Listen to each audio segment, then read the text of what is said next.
Okay guys, हमारा topic है accounting of partnership firms fundamental.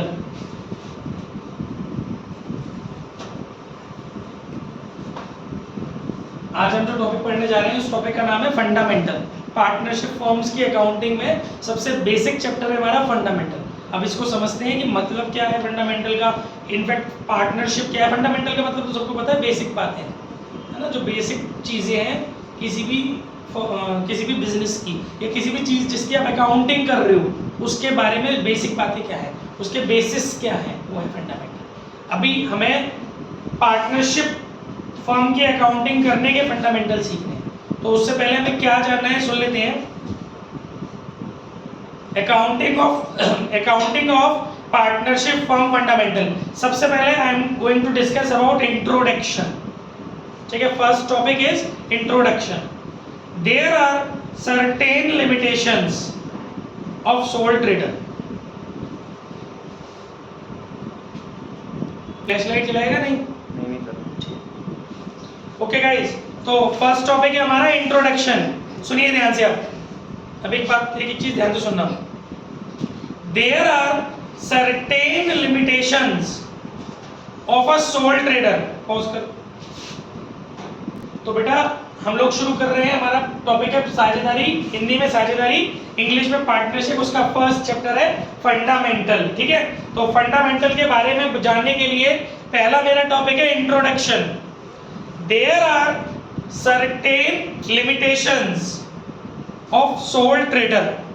देखो, आपको पता है पार्टनरशिप है क्या, उसको जानने से पहले एक चीज समझो कि इंडिया के अंदर अगर आपको बिजनेस करना है तो दो तीन फॉर्मेट है इंडिया के अंदर बिजनेस करने के, व्यापार करने के स्वरूप। या तो आप इंडिया के अंदर सोल ट्रेडर बन सकते हैं, सोल प्रोप्राइटरशिप बिजनेस कर सकते हैं, लाइक एकांकी व्यापार।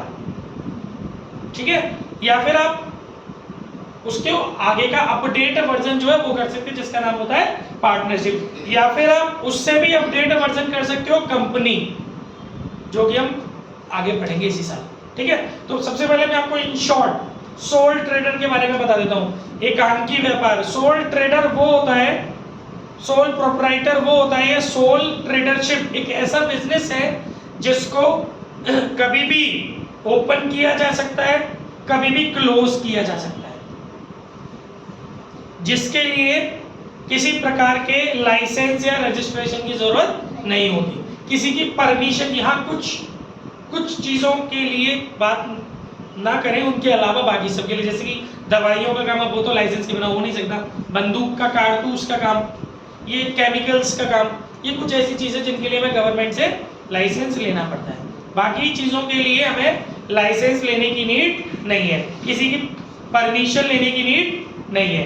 कभी भी हम शुरू कर सकते हैं, कभी भी हम इसको बंद कर सकते हैं। और सोल ट्रेडर के अंदर आप जो इसका ओनर होता है एक ही होता है, एम्प्लॉय हजारों हो सकते हैं बट ओनर एक ही होगा।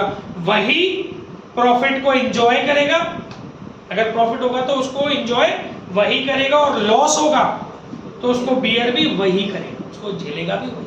ठीक है, तो ये कुछ चीजें होती हैं सोल ट्रेडर की कैरेक्टरिस्टिक्स। लेकिन अब हमें बात इस चैप्टर में सोल ट्रेडर की नहीं करनी है, बट पार्टनरशिप की करनी है। लेकिन पार्टनरशिप को समझाने से पहले मैं थोड़ा सा कनेक्ट कर रहा हूं कि पार्टनरशिप की नीड है क्यों इंडिया में। तो अब मैं आप मेरी बात को ध्यान से सुनेंगे। There are certain limitations of sole trader. जो हमारा सोल ट्रेडर बिजनेस है उसके अंदर कुछ लिमिटेशंस हैं, कुछ सीमाएं हैं उसकी। In a sole trading concern only one man invest capital. जो एकांकी व्यापार होते हैं उनमें केवल एक ही आदमी होता है जो कि कैपिटल इन्वेस्ट करता है, क्योंकि एक ही मालिक है, एम्प्लॉय थोड़ी ना कैपिटल इन्वेस्ट करेगा। Undertakes the risk involved in the business. जो भी बिजनेस में रिस्क है पूरी की पूरी वही लेता है सोल ट्रेडर के अंदर। And control the whole affairs of the business. Business के जितने भी काम हैं सारे के सारे अकेला वही कंट्रोल करता है। मैं ये नहीं कह रहा हूँ कि वो करता है, उन पर कंट्रोलिंग पावर केवल और केवल उसी की है। ठीक है। एज द बिजनेस एक्सपेंड्स, जैसे जैसे व्यापार बढ़ता है, these things are generally limited, ये सारी चीजें छोटी लगने लगती हैं।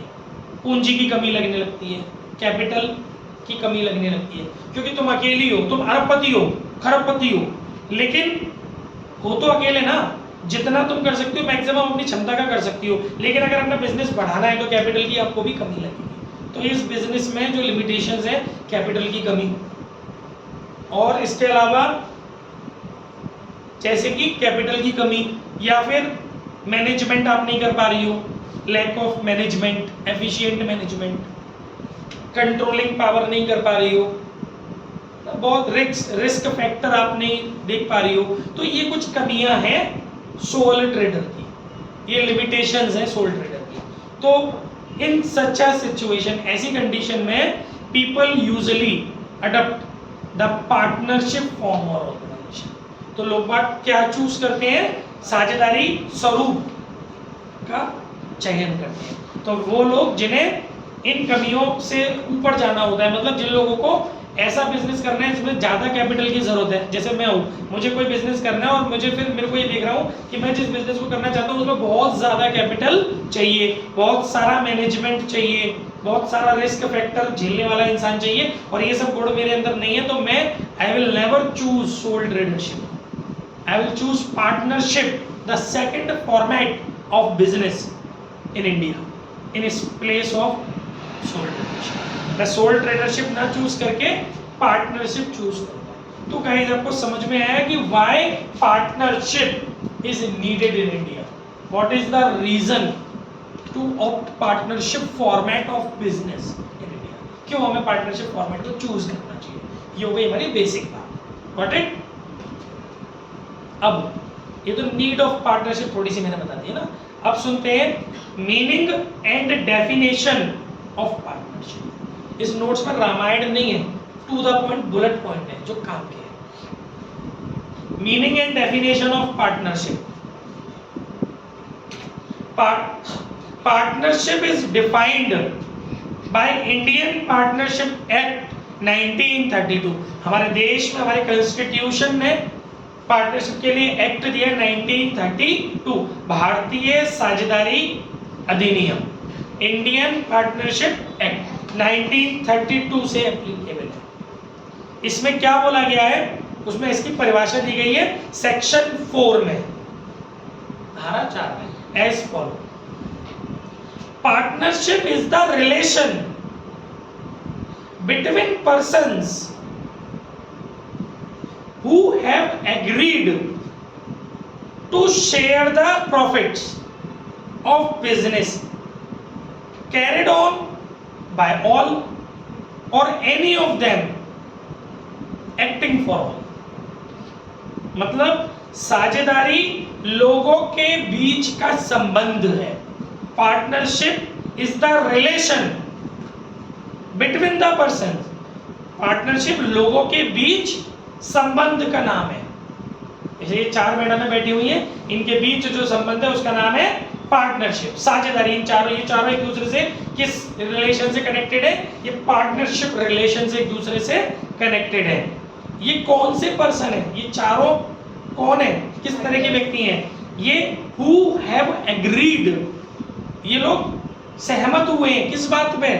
टू शेयर द प्रॉफिट, लाभ को बांटने के लिए। कौन सा लाभ, कौन सा प्रॉफिट? Of the business. चोरी चपाने का लाभ नहीं, कहीं से बटोर लाई माल, चल बांट ले, 2 गहने तेरे, 2 पायल तेरी, 2 बिछुआ मेरे, ऐसे सब सौदे। एक बिजनेस किया इन्होंने, उस बिजनेस से प्रॉफिट आया, उस प्रॉफिट को इन्होंने आपस में बांटा, बांटने के लिए एग्री हुई है।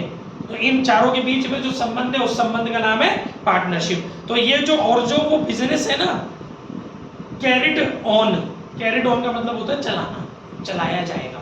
कैरिड ऑन बाय ऑल, या तो ये चारों मोहतरमा चलाएंगी उस बिजनेस को मिलकर के, मैं भी चलाऊंगा, चारों चलाऊंगा, ठीक है, या any of them acting for all, इनमें से कोई एक, हमने कही कि जायद से कहते थे तू चला, इसे अपॉइंट कर दिया, तू बड़ी बुआ बन, तुझमें हम सबसे ज्यादा बुद्धि है, तू बिजनेस चला, तू FEA से कोर्स करके आई है तो तू बिजनेस चला। एक्टिंग क्या लिखा था इसमें, एक्टिंग बाय ऑल और एनी ऑफ देम, इनमें से कोई एक एक्टिंग फॉर ऑल, सबकी तरफ से काम करेगा, सबके लिए काम करेगा, है ना। तो पार्टनरशिप बेसिकली क्या है, partnership is a relation among the persons who have agreed to share the profit of the business which is carried by all or any of them acting for all. That is the simple definition of partnership. Clear हो रहा है? Section 4 की definition है as it is लिख दी है। अब कुछ और बातें करते हैं पार्टनरशिप के बारे में। एक्चुअली ये कोई बुक नहीं है, ये केवल गुरुकुल कुटीर की बुलेट पॉइंट्स है अबाउट पार्टनरशिप। इसमें एक भी पॉइंट, ये फर्स्ट चैप्टर के थ्योरी के नोट्स है, 10-12-15 पेज है, एक भी पॉइंट इसमें रिपीट नहीं है 15 की 15 पेजों, सारी 15 पेजों में अलग बातें हैं, रिपीट में कभी डालते नहीं अपने नोट्स पर, एक भी लाइन आपको कहीं भी रिपीट नहीं मिलेगी। और इसके 95 क्वेश्चन है मेरे पास, वो भी एक सिंगल क्वेश्चन रिपीट नहीं है पीछे वाले जैसा नहीं, तो आपको ये पढ़ना है CBSE वाला, है ना। तो CBSE की प्रॉपर पढ़ाई शुरू हो चुकी है। पार्टनरशिप इज कुछ और बातें करते हैं पार्टनरशिप के बारे में, आपको मालूम होना चाहिए कि व्हाट इज पार्टनरशिप, क्योंकि आपके पास कंटेंट होना चाहिए, फिर उसको ड्राफ्ट तो आप अपने क्वेश्चन के अकॉर्डिंग करोगे। Partnership is relation of mutual trust and faith, ये भी बहुत जरूरी है जानना। ये नहीं है कि उठा लाए ठेके पे से 4 आदमी ने कूट कूट के दे मार चल बन partner.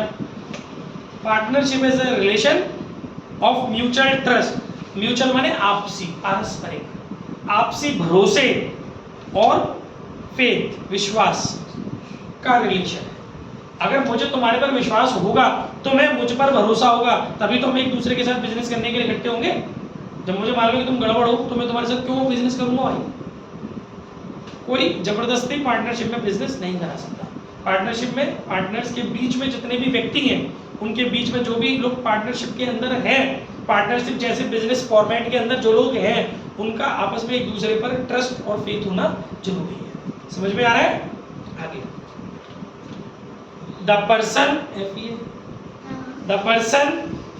Person who have entered into partnership with one another individually are called partners.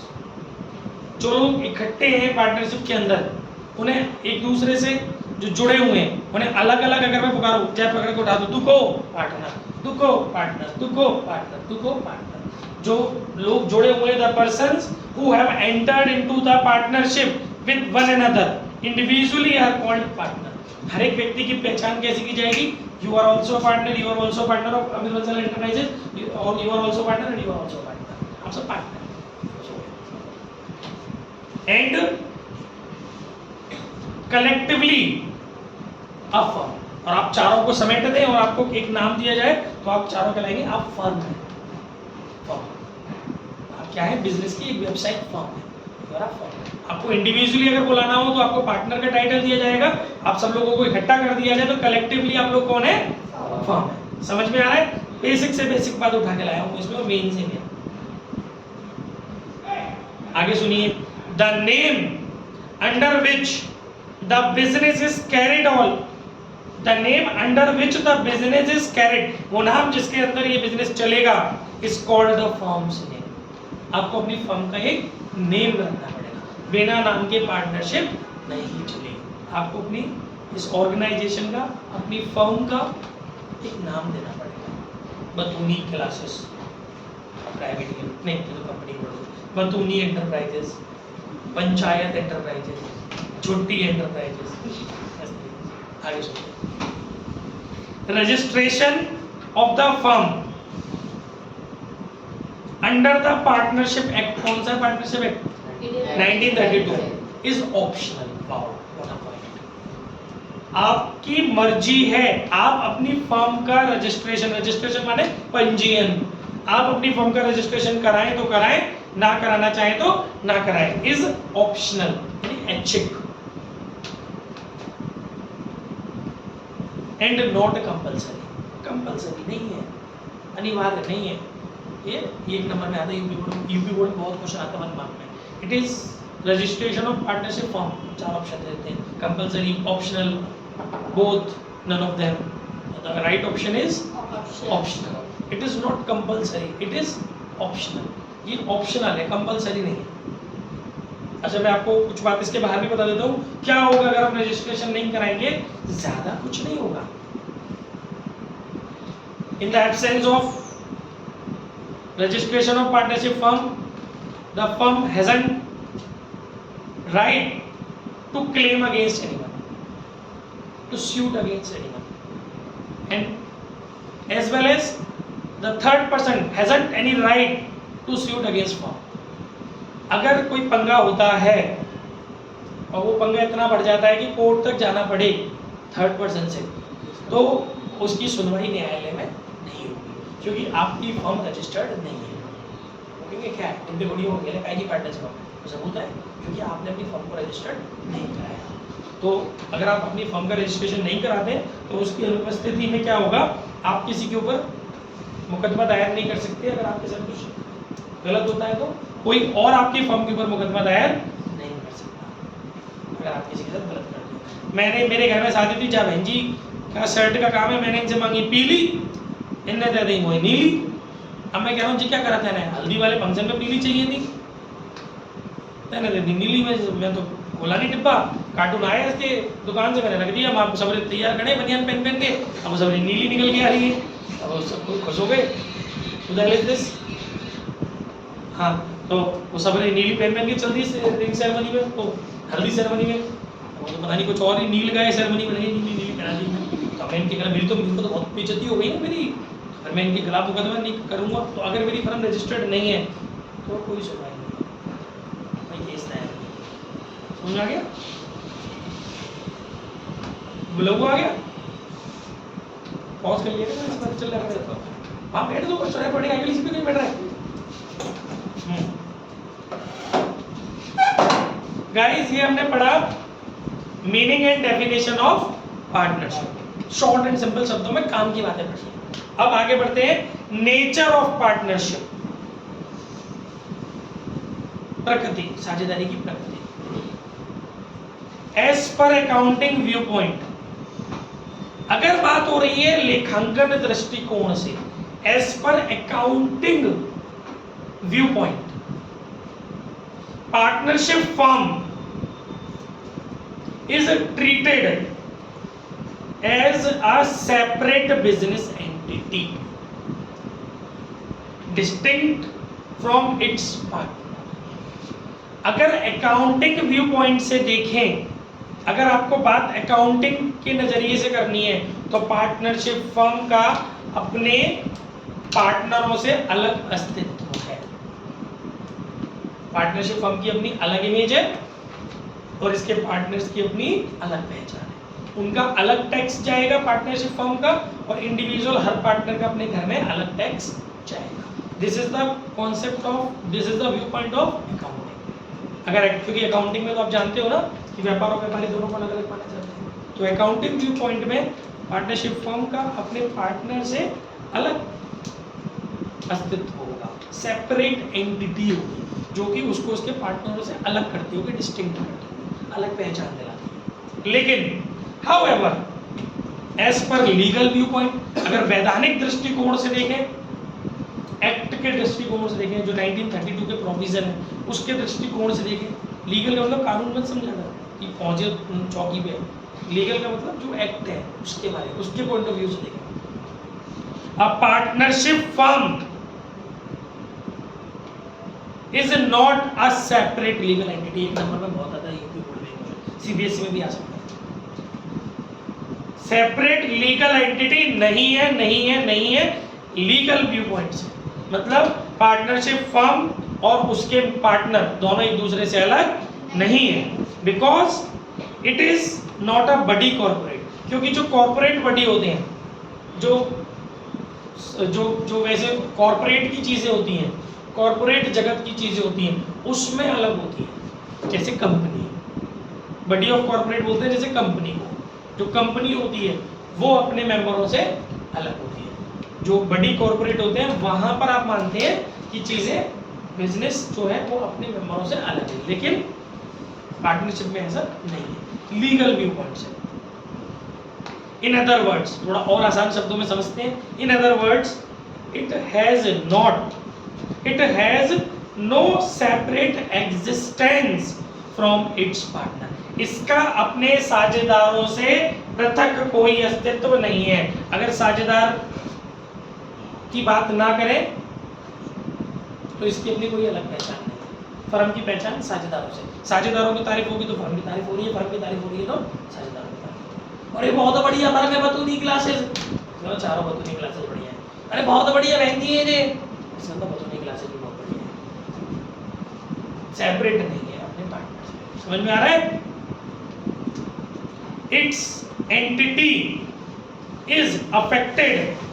क्यों अलग नहीं है? क्योंकि इसकी जो पहचान है, इसकी एंटिटी, इसका जो अस्तित्व है, is affected by the retirement और डेथ और इंसॉल्वेंसी ऑफ इट्स पार्टनर। जब जब इसका पार्टनर कोई भी रिटायर होता है फर्म से, इन चारों में से एक भी भैया किसका, तो इसकी अस्तित्व हिल जाएगा। क्यों? क्योंकि she is too much brilliant.